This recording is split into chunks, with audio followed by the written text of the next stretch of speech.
Hello and welcome to another photo editing video on this channel. And today I want to show you my favorite plugin for Photoshop and Lightroom, which is the Nik Collection. This plugin has had quite the journey. A few years ago, it was even purchased by Google and then sold on to DxO, which have been developing it for the past few years. It's now available in version 8 and I've been using it for a few months now. And I really like the way they've taken this plugin. Up until recently, I was still using version 4, but yeah, this was a bit outdated. It wasn't working very smoothly on recent versions of Photoshop anymore, so I thought it's time to switch. And I'm glad I did, because the changes and tweaks that DxO made over the past years really made this plugin collection even better. And in this video, I'm going to show you how you can use it, how I use it. And as a first step, let's head over to Photoshop and have a look at the photo I will work on now. You don't need to use it from Photoshop if you just want to integrate it in your Lightroom workflow. That's also possible. So you can directly do your raw edits in Lightroom and then switch to the Nik Collection. And I think this is also available for some other programs, so you don't have to necessarily combine it with Adobe tools. As I said, I'll use it from Photoshop because I usually do some blending to my images, which I've done to this one. So here we have a photo from Cadiz, which I shot a few weeks ago. It was a beautiful sunset. So just before the sun tipped beneath the horizon, I had this beautiful light here on the city. And then a few minutes after, the city lights were on. So I did a little time blending here. I also edited the photo in Lightroom to be a bit flat. So the goal was to bring over to Photoshop as many details as possible, because this allows me to do a bit more in the Nik Collection. And lately, this is how my workflow looks. So with this image open, let's go to filters. And if you've installed the Nik Collection, you'll find it here in this drop-down menu on the Lightroom. Can also quickly show you how to access it in Lightroom directly.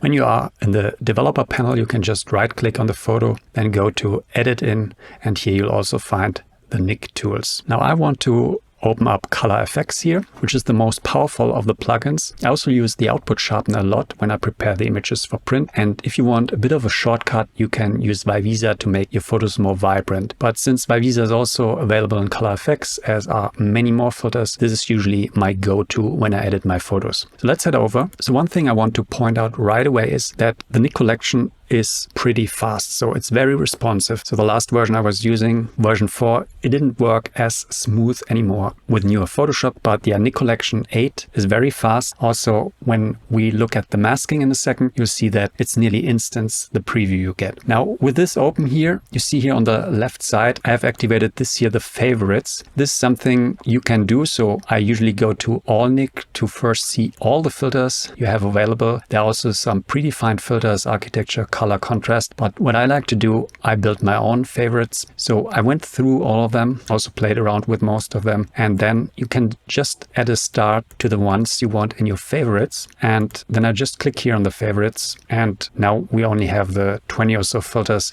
that I like to use on a constant basis. The first filter I usually use is down here, the Pro Contrast. So let's just click here on the little plus. You can also open the drop down. And yeah, here you have some settings, some presets for this filter, but I rarely use the presets. I usually make the adjustments myself. So I just click here on the plus, and now here on the right side, it becomes active. And you see here, there's this correct color cast. This is already a slider that usually works very well. So if I pull it to the side, it's very good at removing color cast. But be careful with that. Sometimes you want to keep the color contrast because it's what makes the mood of the image. For example, here we have a sunset image. There's a little magenta going on here in the sky. And if I remove the color cast, it just looks too cyan, so too neutral.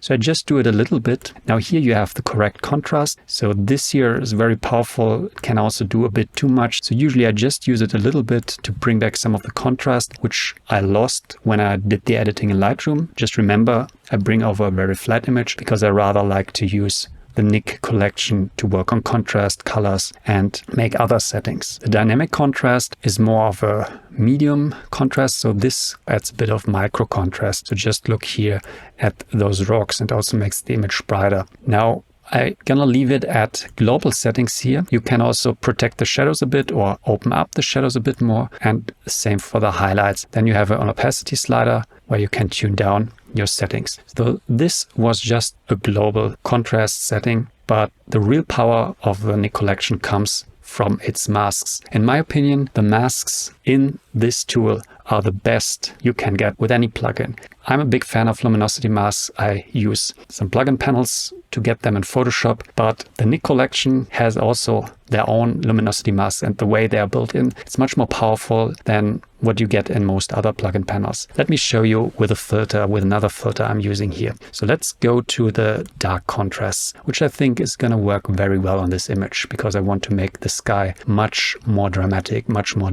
moody and dark. Now this is obviously a lot, it's too much. So let's bring down here the dark detail extractor, which adds a lot of contrast, which also adds some haloing, and we don't want that. Now here, this is interesting. We just want to bring down the brightness. We keep the contrast, and you see how moody and dark this image becomes, but you also see we lose a lot of the nice color here on the city. So let's first tune this and focus more here on the sky and also here the foreground. Ignore what it does to the city for now. Let's see, just add the contrast to make it really dark. And let's keep a bit of the saturation.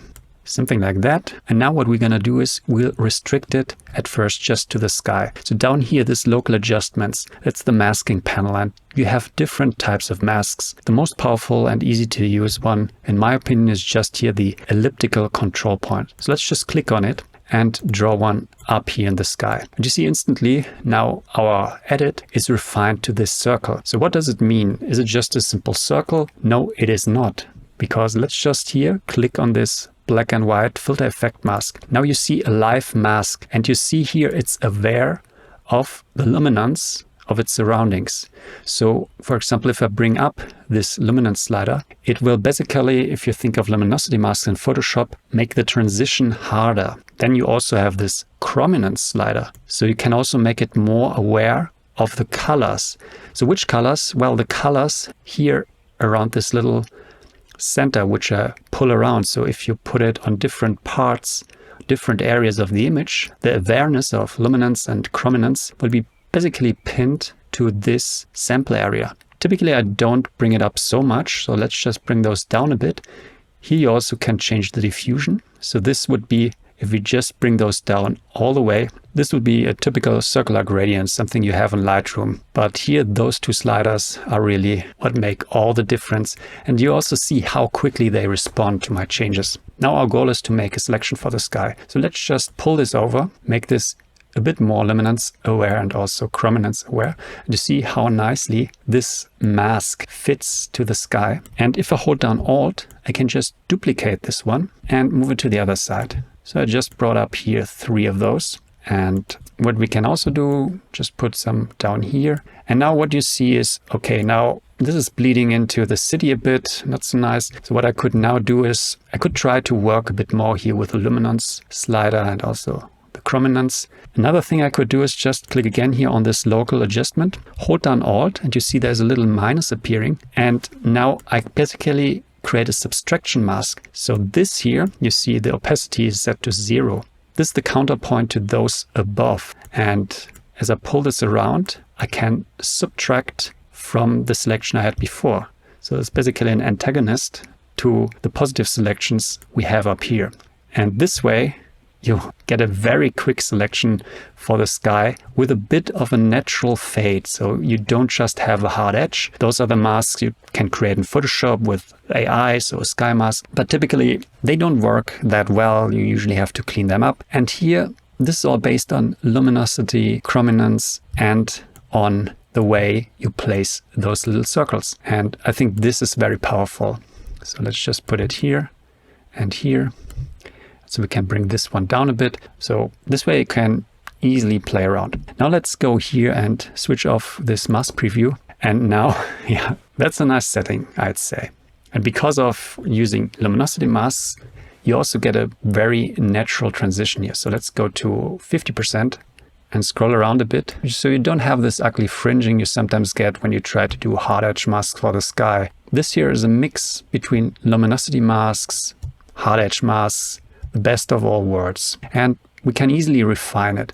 And yeah, this, in my opinion, this alone is already a reason why the Nik Collection is something you should consider using, just because of those masks. By the way, those masks are also available in DxO Studio, so they're a full raw editing tool. So if you don't like to use Lightroom anymore, you could directly use theirs and get all those masks plus the AI masks in one. But we're talking about the Nik Collection here, so let's continue. I also want to make the water darker, so I just press Alt and drag one of those plus areas down to the water. You can make it a little flatter and position it properly.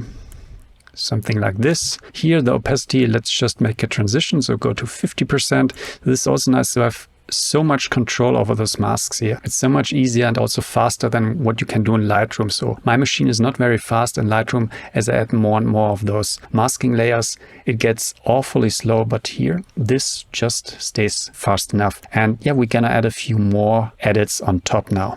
So first of all, let's have a look here at this polarization. If you have red and blue colors in your image, you can play around with it because it can help you emphasize those. So let's press on plus. And also let's close down this dark contrasts. Now the before and after, it's just a slight change. So what you can do here first, bring up the strength. So really overdo it just to see the effect. So before and after.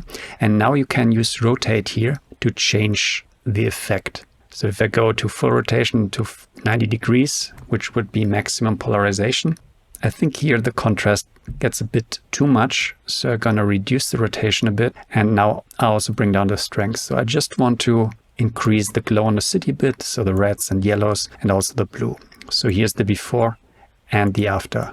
And what we can also do is see before and after for the complete thing. So here's where we started, and this is where we are now with just 3 little filters. So very quick changes. Next, let's bring the focus more to the center, and here the darken, lighten center filter is a good choice. So let's just use it. It allows you to control both. So you can make the center brighter and the border darker in one go. So it's not just a simple vignette where you darken down the outer edges. You can also control the center, make it a bit brighter. So the before and the after. So this holds the viewer more in the center of the frame.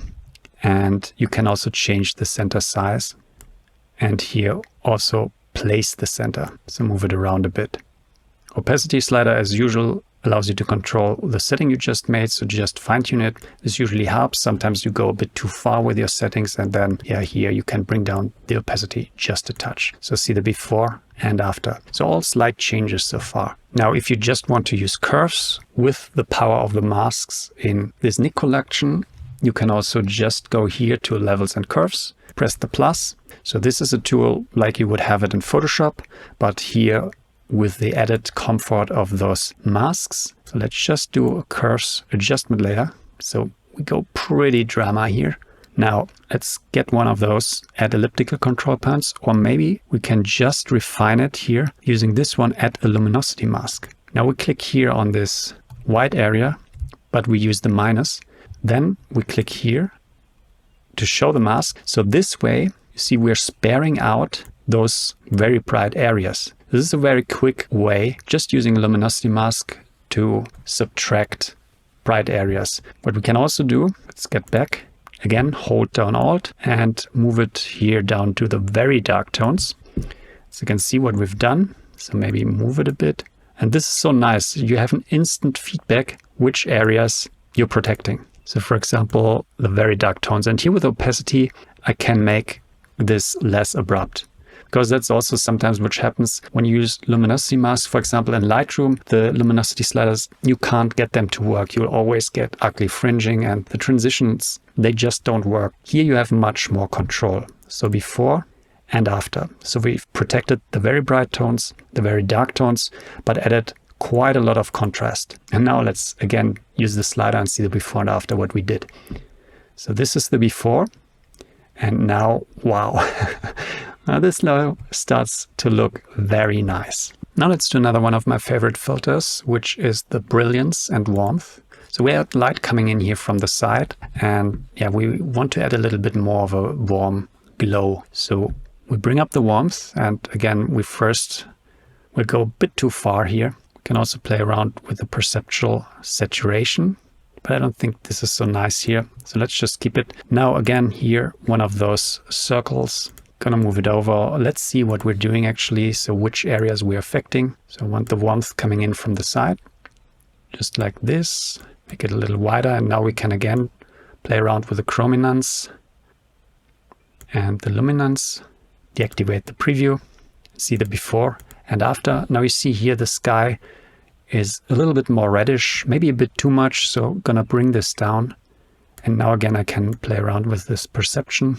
This doesn't work here, so let's go with this, before and after. So a nice glow here. Now before we continue, I just want to point out here we have now 6 filters, most of those with added masks, and everything is still running smoothly here. So this is something wouldn't work in Lightroom, and also in Photoshop it would get more difficult. So I really have to point this out because I don't have the fastest machine, and I'm always glad if I use a software that's working snappy and fast. So what you also have here, you have HSL. You might be familiar with it from Photoshop and in Lightroom. Now if we click plus, you first have here separate selections you can make. Down here you also see you can fine-tune those, or you can just use here the picker. So let's say here this building, let's click on it. It picked a color, and let's just go up with the saturation. You see how just the building here gets more color. Now this is a bit abrupt, so what I would do is I would make this a little more smooth and also extend it a bit. And obviously I wouldn't go up to a saturation of 100, so just slightly. Can also maybe put it more into the yellow direction or the blue direction, so you have a lot control here. Let's do another one. Let's click here on this area. So this, the orange tones, this should be a lot of the image. Let's see. Yeah, this is actually affecting most of the skyline that's lit up. And yeah, just gonna add a touch here. So just slight settings. Now you already have a lot of control here, but on top of it, as usually, you also have those local adjustments. The possibilities here are quite endless in terms of focusing your adjustments on specific parts, specific tonalities, specific colors of the image. And yeah, that's why I love to work with this plugin and have been doing so for more than 10 years now. Okay, I think for now, this is enough for this image. We're gonna hit apply, which will save the settings as a new pixel layer and bring it back into Photoshop. And here it is. So here the before and the after.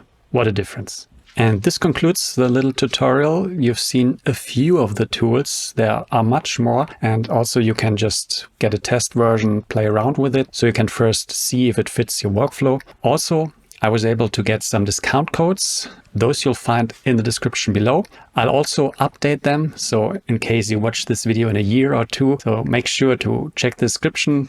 If there are discount codes active still, you'll find them there. And with this, thanks for watching. Make sure to subscribe, and see you on the next video.